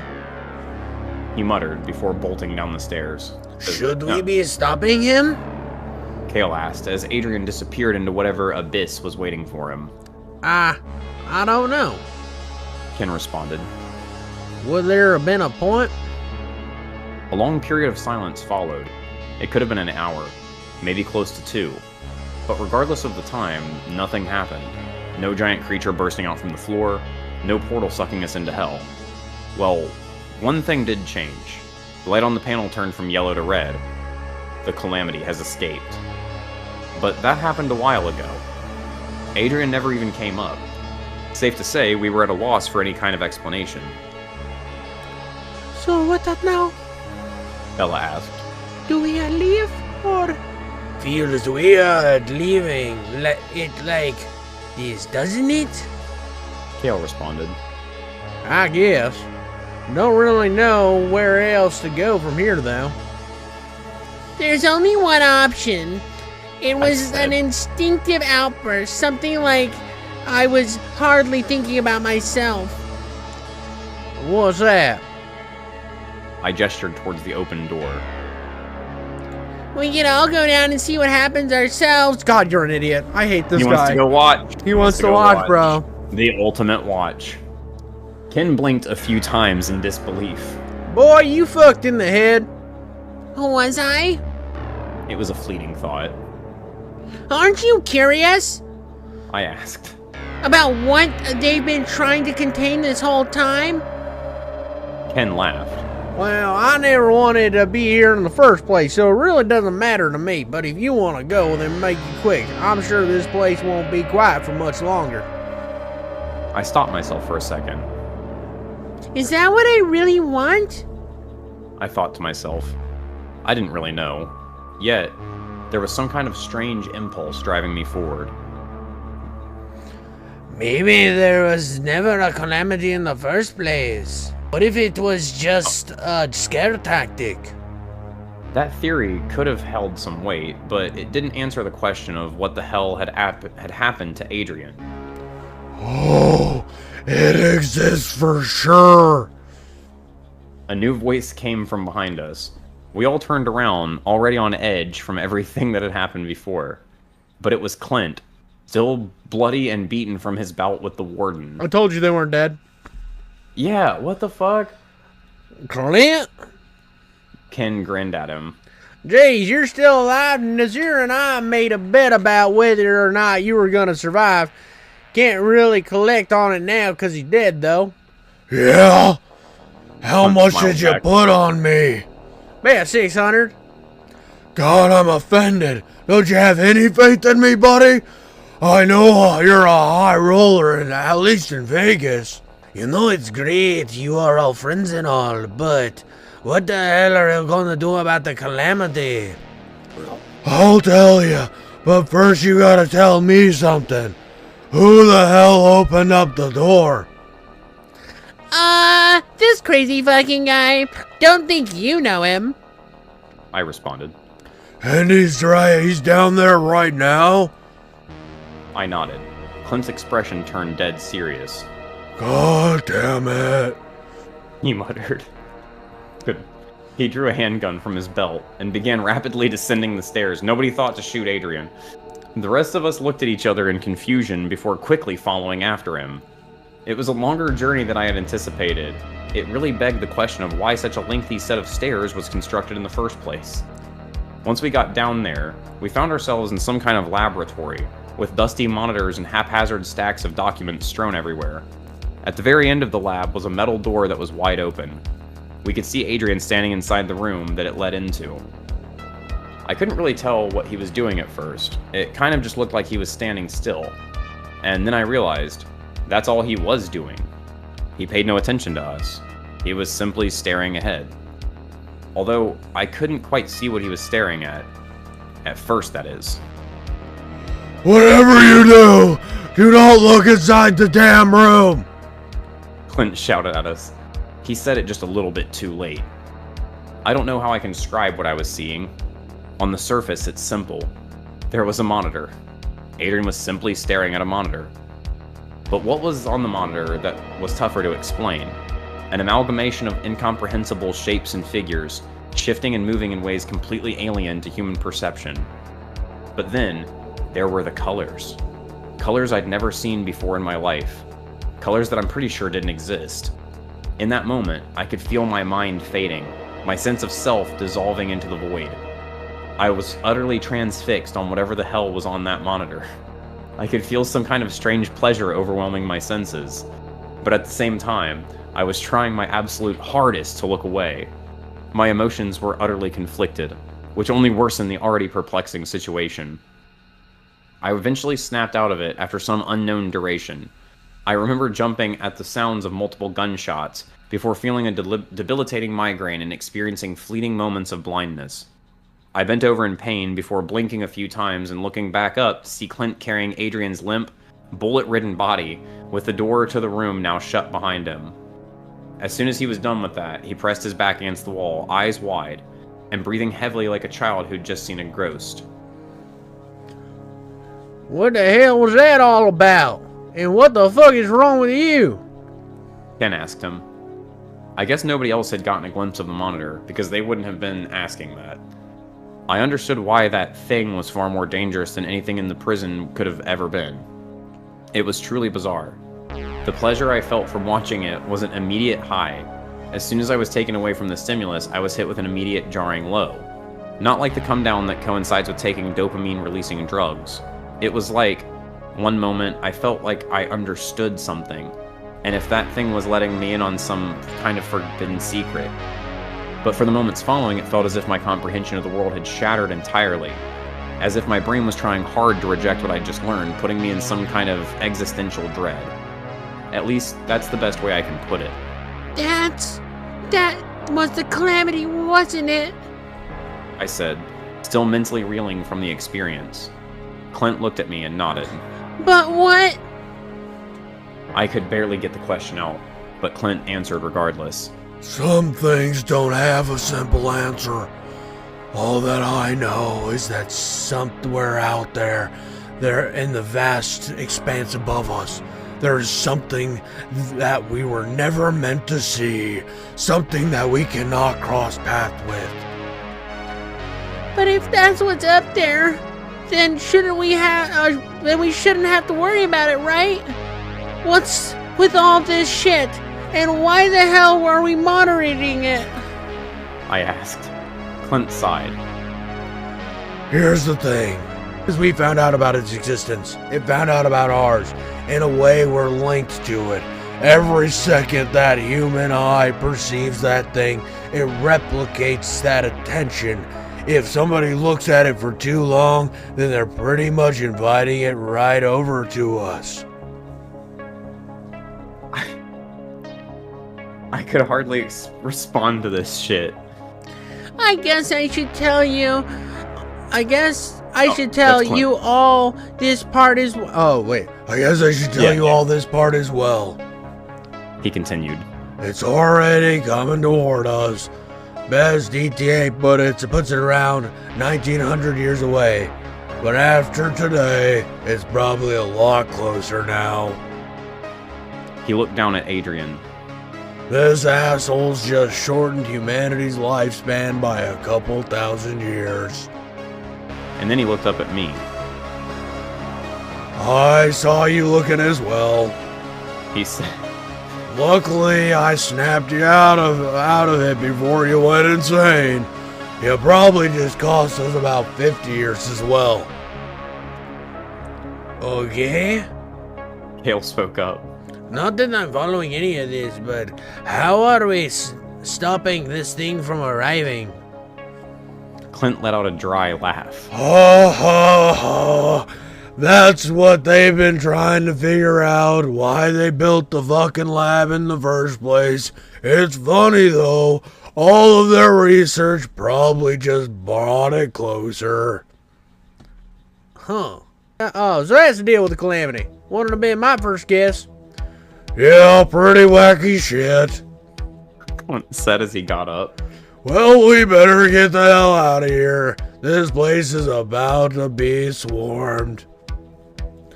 Sure, but where the hell are we going to go? The moment we tried to get off this island, we're getting shot at. Maybe it's just better to take our chances here and explain the situation. No fucking way we're staying here. Sandhu, Ken, and Bella responded in unison. We'd better figure out something soon. Bella said. Getting out of here is going to be tough. The island's already surrounded, the cavalry ready to pounce. Any stragglers, they know about everybody who's supposed to be in here, and they're gonna hunt us down, the ones that don't get accounted for. In other words, you guys would be fucked if I wasn't here. Hey, I'm done. Yeah, he spoke into it. Come pick me up. Before we could ask any questions, a small blue portal opened up in the ground a few meters away from us. Hey man, you can do that too?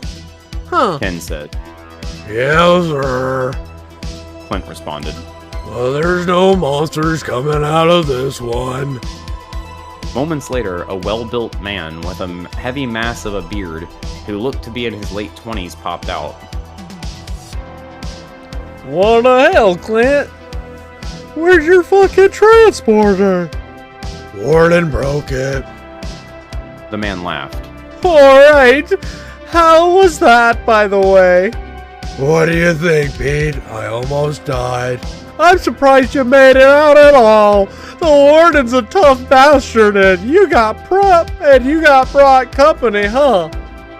He looked over at each one of us before gesturing towards the portal. Well, don't be scared. Jump in. There were a few more objections, of course, mostly from Kale and I. Kale was still clinging on to his identity as some reprehensible criminal who belonged in this place, while I was shitting myself at the prospect of jumping into some blue hole in the ground. However, everybody else was raring to go. I suppose they all had their reasons. The kid looked as if he was about to pass out, but he didn't really have a say in the matter. Sandhu was just trying to get him the hell away from this place. I only ended up jumping in when I heard the sounds of boots on metal from above us, but I'm not quite sure how to describe my journey through the portal.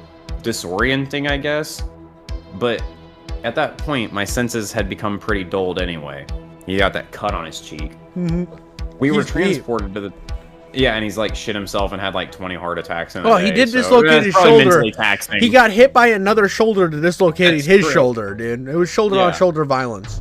We were transported into the top of a metal tower, overlooking some desert-like expanse. The surface was crawling with ghastly creatures that looked to be some kind of coyote-scorpion hybrid. Oh, it's like Arizona. And they sure as hell were aggressive, constantly attacking, ripping apart, and cannibalizing each other. Beautiful. At the edge of the platform we were on, there was a sniper rifle mounted with a stool at the bottom.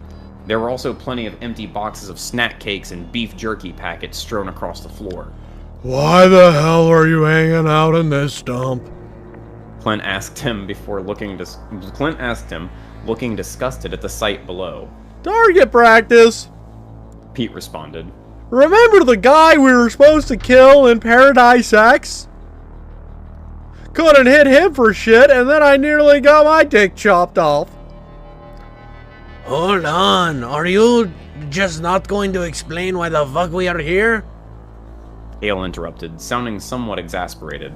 I mean, I thought it was pretty... I thought what just happened was pretty obvious. Pete responded. We hopped to another dimension. Congrats, you're a jumper now. A jumper? Didn't Adrian say something about that?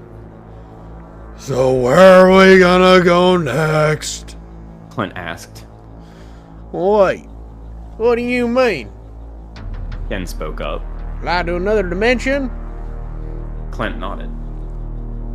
Well, I mean, I thought we were. Jeez, Ken, I thought you were a little more adventurous than that. Ken sighed. I don't know. I make my my around the earth pretty well, you know. I'm done. Bella said, causing Ken to whip his head around. You serious? Yeah, I mean, you know what? Let it all let. Might as well see something cool while we are alive. Besides, if you go back, you're just going to get captured again. You really aren't as slick as you think you are. And what I was thinking about you when you told me all those years ago. Ken raised an eyebrow. I'll follow you anywhere. Bella said mockingly. Ken chuckled somewhat nervously. I never said that. Maybe something similar, but it won't that lame. Whatever. Bella continued, walking towards Clint and Pete. I know where I'm going. It is not back to Earth. Ken hesitated for a few more moments before ultimately relenting. Jeez. Did it fucked said, up. What about you, vampire? Clint looked at Kale. I'm not sure. I think I responded. vacations more than I deserve. And continued. So you still think rotting away in that prison is gonna do anybody good? Well, I'll tell you something. That might pique your interest. There's a planet named Genha out in an area called the Dark Zone. There's no rules there, no interdimensional government that has any jurisdiction over it, and any task force they sent there gets obliterated. And trust me, there's some bad shit happening to innocent beings over there. Shit that makes your blood boil just by thinking about it. It can't be helped, I guess. Nobody's gonna come in to take out that bad guys and stop the suffering. He looked Kale dead in the eye. Look, you're not the strongest. You're not strong enough to make a difference. Not to mention, you can't even get stronger. And don't waste your life and go and help those people. There's a militia of vigilantes called the Deliverance, pushing back against the gangs and traffickers controlling the place. We can get you over there, and you can go and find them, join them, tell them I sent you. I like that there's still drug traffickers moving contraband in a place where there's not a government. Yeah. They just made it illegal themselves to be cooler. It took a moment, but Kale ultimately relented to the proposition. Even though he was acting reluctant, I could tell that he was glad. He had a purpose once again. Now, Clint said, turning to face us. what are we gonna do with you guys? Ajay still looked terrified as he clung on to Sandhu. Jeez, Clint! Pete said as he fired another sniper bullet down into the massive creatures. You're getting these kids caught up in all your messes as well. Sandhu sighed. Look, I appreciate you getting us out of here, but we need to go back. Clint and I both raised an eyebrow. What? They'll track you guys down for sure. That's a terrible idea. Maybe so, but it is out of our hands. I have one more thing I need to figure out. He looked at Ajay. One more thing I need to figure out for his sake. Trust me. Clint sighed. Fair enough. Well, you want me to come along? I asked. Sandhu smiled at me. No, this is something we need to do on our own. Well, Rejected. I responded. it's been a ride, man. It felt weird saying bye to him like this. Yeah, it sure has. But if things work out, you'll definitely see me again. And just like that, everything had been settled. Sandhu and Ajay were headed back to Earth. Their exact destination? Well, I'd rather not say it on here. Kale was headed to Gehenna in order to join the Deliverance. Pete stayed on the who gives a fuck about Pete? Pete stayed on the desert planet in order to continue his shooting. What a fucking epilogue. And he's still there to this day, just shooting. Once Clint had fixed his transporter, him, Ken, and Bella went off to God knows where. Vacation, baby. Yeah, thruple. Well, to be more accurate, I went with them as well. But things got complicated pretty quickly, and we got separated. Okay, fucking creeper. So where am I now? That's a long story for another time. I'm back on Earth right now, but I won't be able to stay here for long. The chasm has been rebuilt, and they've appointed an actual head warden who's been looking for me. I hear he's a real hard ass. On top of that, I have piles of unfinished business scattered here and there. If I don't deal with those, then, well, they'll definitely be coming back to haunt me. But I think things will work out in the end. At least, I hope they do. Banger. Banger. Oh my god. So good, dude. So ghost. It's over the top stupid. It's amazing. You know what? You know what's funny too? Something I didn't mention about this writer is all of his stories are interconnected, so in some way or form. I was getting that. I started to get that when he mentioned the Deliverance and the Dark Zone and all that type of stuff. I was like, this sounds like a tie-in story. Yeah, that is really cool. I could almost tell that there would be a continuous universe just by like how many weird references and stuff like that there are, and it feels like it. The 3 comments down on Reddit is this fucking sucks. Good. Yeah, look at that guy. Big mad. Big mad. Dude's really upset. Oh my god. I mean, I like it because I think that it went out the same way that it was the entire time. If it would have ended any other way, it would have been like, it's so dumb that it fits for what it is. I don't expect anything else. I mean, this guy is kind of like he has like a few big ones that really hit back in the day. It was like the parts of the deep web we aren't supposed to see is like a classic one, and I remember listening to that one, and then the one that we will do on another date, but probably not for any time soon, is I'm a SWAT officer who's been called to deal with an incident at a middle school, but for some reason we can't enter room 203. That is a ridiculous story. It is super stupid, but it's along the same lines as this if I remember right, but it just gets over the top, and that's kind of like how all of his are. Some of his are more grounded, but they all interconnect in some way, shape, or form, and that's just kind of, I don't know, I like the idea of just Stephen Kinging everything. I mean, Stephen King's been heralded as one of the greatest horror writers, but he gets pretty campy as well. Yeah, when he's like evil object. Yeah, like that's just kind of his thing at a certain point. When he doesn't have another idea, he just writes like evil object. No, I can't get over how good this was, and for our first story, like it was just such an epic 10 parts, man. Like, I mean, this was a lot. This was so fucking much. An entire project, an entire government black budget went into this. And I think that we nailed it with the tier system the entire time through, too. So this is objective. This is for anybody else who goes and needs these resources. We've done all of the research now. The results are in. Yeah, I mean, we didn't put, what was the last guy, Pete? Pete is solid C tier. We'll give Pete C tier. I was about to say. I think he just kind of reminds me of, and I didn't channel his voice for a second, but what was the guy's name from the Andy Griffith show? Hey Andy, look, we got the kids playing over in the park over here. What? Barney Fife. Yeah, he is definitely that character. But he's Barney Fife if they gave him more than one bullet. He's always just shooting shit. Like, it really does work. Well, why I went to him is there's a movie called... Oh, God. Oh, it's a movie. So the movie stars him and Tobey Maguire. And he transports Tobey Maguire Pleasantville. It's called Pleasantville. Oh, yeah. And it just seems like he's that type of character that just kind of shows up. And he's like, hey, you really like that TV show on the television there? You've been spending a lot of time in this prison. Been waiting for you, Clint. It's just he just shows You're up. always getting other people involved. Always getting other people involved. Hey, I don't know. I don't know. I really like this. I did really like this. I think he deserves C tier. I don't think we got the Calamity. The Calamity is we never rated it, but I mean it deserves C as well.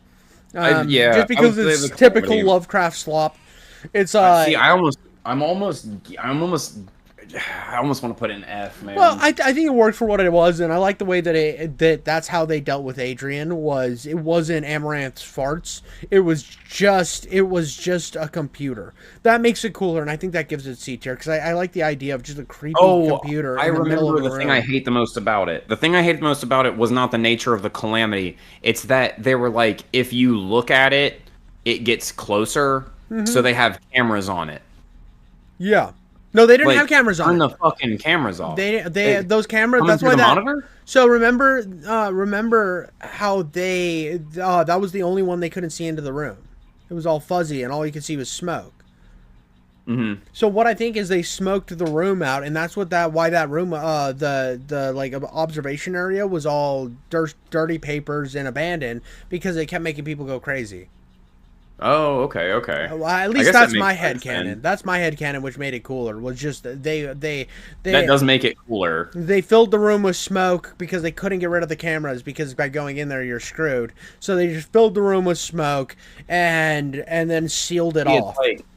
Maybe it's like to get an image or to observe the Calamity, they have to like have everything like on spreadsheets and shit like that because they can't look exactly at it, so they have to interpret data to get readings on it, stuff like that. And maybe I'm not there's sure. Little to no information about it. It's like the hardest thing to, which goes into the Lovecraftian thing. It's still not cool. It's still bottom of C, but I think it at least deserves a C for just the image of a bright computer shining onto Adrian and looking past it. I don't know. It just it reminds me of the cover of the movie The Abyss, which is one of the best movie covers of all time.